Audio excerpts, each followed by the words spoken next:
Bueno, nosotros estamos aquí, como ustedes están viendo, en el piso de la Bolsa de Nueva York. Yo hablo español, pero voy a hablar con Mark, por supuesto, en inglés. Estamos tratando de descifrar, lo que es muy importante es por qué el mercado de capitales sigue subiendo, subiendo y subiendo y parece que nunca vamos a caer.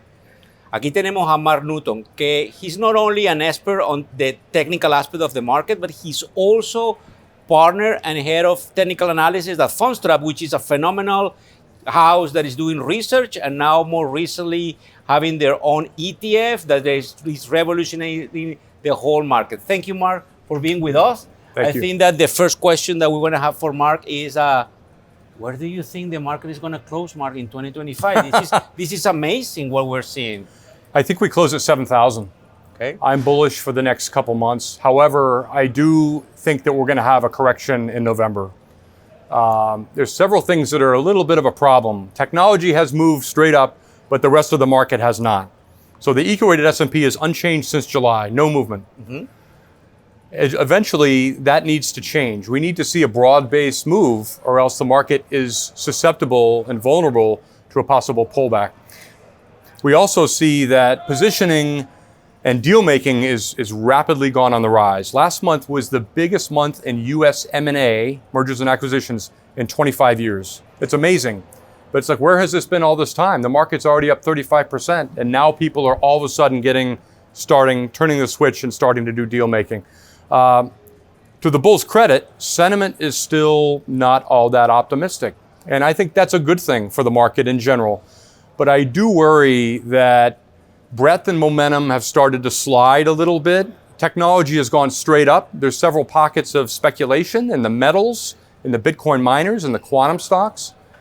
But I don't think we can get too bearish just yet. So I think we have to stick with the trend, but recognize that we probably will get some type of a backing and filling, which I think starts at the end of October near 6,800. We pull back a little bit, and then you have to buy dips into the middle part of November for a big move to finish on a high note. There is something that captured my attention, and you've been telling me that for our previous interview, is specifically dips are always a buyable moment. You have to buy any dips that is probably arriving to a level where you feel comfortable. But the other thing I want you to tell the audience is, listen, you're seeing the 10 years at 4%. Yeah. And that is basically capturing my attention because you don't know if it's for deflationary causes that this is coming down. Yeah. It's because something is imploding that we don't know yet. Because obviously, when you see that something below 4%, it's a little dramatic that we might see some sort of other issues that we don't know yet that can do a rotation. And when you mentioned that we've been having some sort of a speculation on the metals, I don't know if they go at 4,300, 42 and 50, if we're going to see a retracement to the 3,000 and change. 4% to me is more of a psychological level than a level of real importance. Look, Scott Bessent and the administration want to get Treasury yields to fall. They have a massive amount of debt that they need to roll over. So holding out and not negotiating on the government shutdown goes in their favor. The people at large think the economy could be weakening. We know at Fundstrat that's generally not the case. Government shutdowns really don't matter for the economy. They matter for treasuries, though. Yields start to pull back because of the fear that maybe things could go wrong. My thinking is that's a temporary. I think yields probably get to 390, and then it's likely we have a little bit of a bounce into year end. The one issue I do see is that the private credit market is starting to show a few signs of fissures on the extremes. So junk bonds are starting to sell off a little bit. That hasn't happened all year long. Mm-hmm. So we have a couple deals that went south, and in general, when you start to see the ratio between junk bonds and treasuries, which reach record tights, start to widen out, it is proper to pay attention. It doesn't mean that everything is going bad. The economy is still on very excellent footing, I think, but there are some issues with the labor market after COVID. So people have not, we basically stopped hiring, but we're not laying off people. The GDP is okay. The economic data, they are going to release CPI next week because it's important for the calculation of the cost of living adjustment for next year. So that's going to come out. But in general, there's not a lot of economic data. The Fed is in a very difficult situation right now. They're probably going to cut twice between now and year end and another twice from a year from now. So 4 times in a year. That's great for metals. That's good for bringing down the cost for borrowers, for homes. we need to, this environment of fear is actually very good for the stock market, but the market is different than when I spoke to you last. At that time, there was rampant fear everywhere. People were scared about the tariffs. People now realize that doesn't really matter to the market, and it hasn't mattered. The new fear is the fear of trade tensions continuing with the Chinese and the government shutdown. Do those matter? I don't think that matters all that much, but it is important for yields to slowly go down, not to crash, to indicate, oh, something is wrong.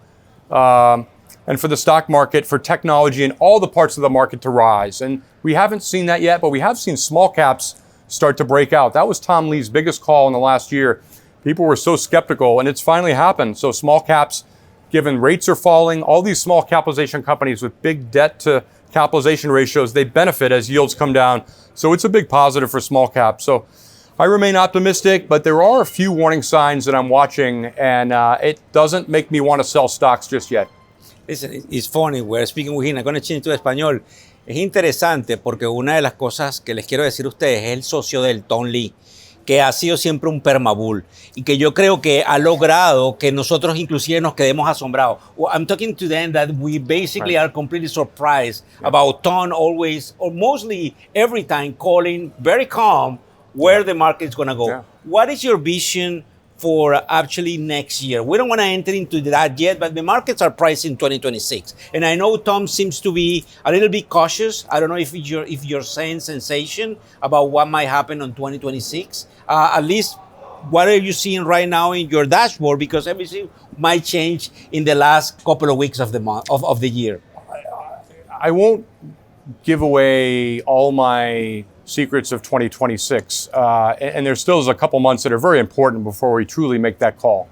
I will say that next year is a midterm election year, and historically that's been the worst of all 4 years of the cycle. The market's also been up 20%, 20%. We're up 13. If we finish this year on a high note, 3 years of 20% heading into next year, I think the market's overdue for probably a 15 to potentially 20% correction. But I don't sense that it's going to be a bear market that leads to a recession. I think it'll be a temporary pullback that likely lasts the first 6 months of next year, and then we're going to have a rally and things will be fine. Now, that's my thought right now, based on no evidence of trend change. And so for me to be a technician and say the market's going to have a correction, you really can't say that until you see evidence of technology rolling over. The AI spend is amazing right now. The CEOs continue to say huge amounts of demand. We can't keep up with it. I don't think things are in a bubble. We're in a bubble and talking about a bubble. That's where the bubble is. Everybody thinks we're overbought. We need to correct. AI is going to be with us for a long time. It's changing all of our lives for the better. I in general think that, you want to be long, but you do have to keep aware that seasonality and cycles could turn negative early next year, right around February. And, you have to manage risk. And right now, trends are fine.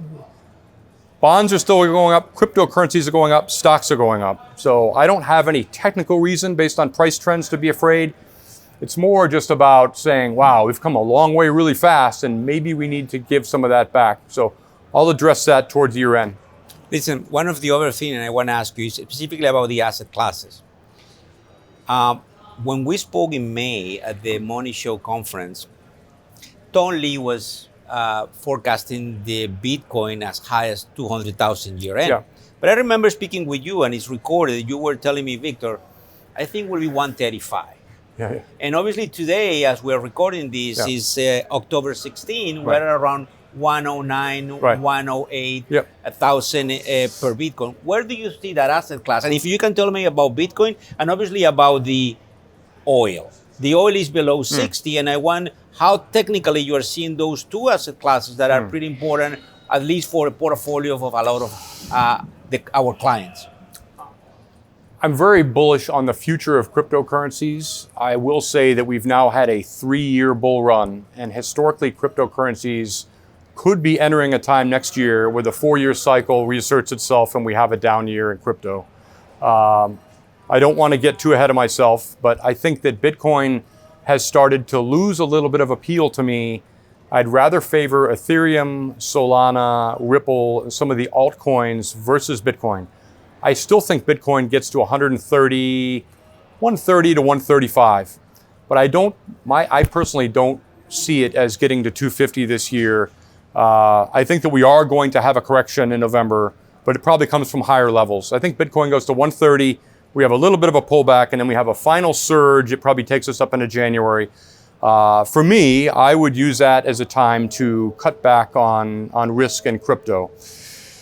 When Bitcoin starts to gradually wane, this happens in every cycle. The altcoins start to pick up speed. We haven't really seen that yet. Altcoins have had a little bit of a move, but you want to see a big move and huge speculation, and that's when you know you're getting towards the end, and we really haven't seen that. So Ethereum, for me, and Tom can speak to this, obviously better than most people, the merger of between crypto and AI is a very real thing. The tokenization that's happening globally. So I think for me, I would rather have money in Ethereum than Bitcoin in the years to come. However, I do think that next year, and we'll get to that, we'll as we say in English, we'll cross that bridge when we come to it. I remain bullish, but I would favor Ethereum, and we'll see the extent to which prices start to break if they do. The oil. Goldman Sachs was telling us about $55 por barril. Where do you see that? As you know, everybody knows I'm Venezuelan, so something might happen with the biggest oil reserves in the world. But where do you see the oil? Because people is telling us you should buy that. Actually, President Trump, and you know that, today says India should stop buying Russian oil. It might be going again over 60. Where do you see that technicality? Because it's extremely important, Mark, to know where that asset class will be. I think Saudi Arabia has realized that the U.S. is gaining in oil production, and they do not want to let the U.S. be the top oil producer in the world. The output continues to be very high. It's all about supply demand. And right now, the demand has shown signs of waning ever so slightly. The output continues to be much higher than expected. So I think that crude is going to have a slow but sure descent down to the low 50s and maybe even lower than that, maybe into the 40s, into early next year. Colón, él está diciendo algo que ustedes le tienen que prestar atención porque es Mark Newton, que indudablemente maneja todas las partes técnicas. Mark, if I hear you clearly, you think that we can go to the 440 something in the oil? I don't think we can rule that out. And I think that's exactly what the administration right now wants to see. You know why? Because everybody's fearful of inflation because of tariffs. That is something that counterbalances inflation. Not only AI, but crude going down substantially is helpful for U.S. earnings, and it is helpful to counteract inflation. So I think oil is going to have a big pullback in the last quarter of this year. The time to buy is probably February of 2026. Normally, the first 6 months of the year are the best time to buy energy and crude oil, and I think that's going to happen next year. I think we're nearing the end of the bear market in crude oil. It's been 3 years now of going down. Next year can be a bull year, but we're going to have a little bit of pain before we get there. So initially, I think crude is going to have a big decline between now and early next year. Bueno, para finalizar la entrevista con Mark, como ustedes saben, yo lo cambio, Mark, I change Spanish to English. What is your messaging or your message to the individual investor, which is the most important part of these markets? And they are a little concerned about what might happen. And we always talk about the technicalities, a little bit more institutional. But if you want to finish that from the Fundstrat standpoint, from the Mark Newton standpoint, what is the message to that guy that is seeing their basically, portfolio going up, but is concerned about the economy, the employment, and the whole shutdown, the whole thing that you read on the news? My message is to pay attention to not only earnings, but technical analysis and watch trends. I think that investors have been concerned all year long, and that's been wrong to be concerned. The market's gone up, and all these events, they're very important events. They have not mattered to the stock market. I don't think that changes anytime soon. I think year after year, we find things to be concerned about, whether it be COVID, whether it be tariffs, whether it be geopolitics. None of those things really matter, and they all cause us to be emotional about our portfolios, and we really need to strip out that emotion and really concentrate on are these AI companies continuing to deliver quarter after quarter after quarter? And until that changes, I think you have to stick with the trends and really ignore any exogenous events and really just concentrate on the things that have made us money all year long. Listen, thank you for coming to the Tribune. We're very happy. Estamos muy contentos, Mark Newton, de que hayas aceptado venir con nosotros. Muchas gracias, and we'll get you back soon here from the floor of the New York Stock Exchange. Muchísimas gracias. Muchas gracias.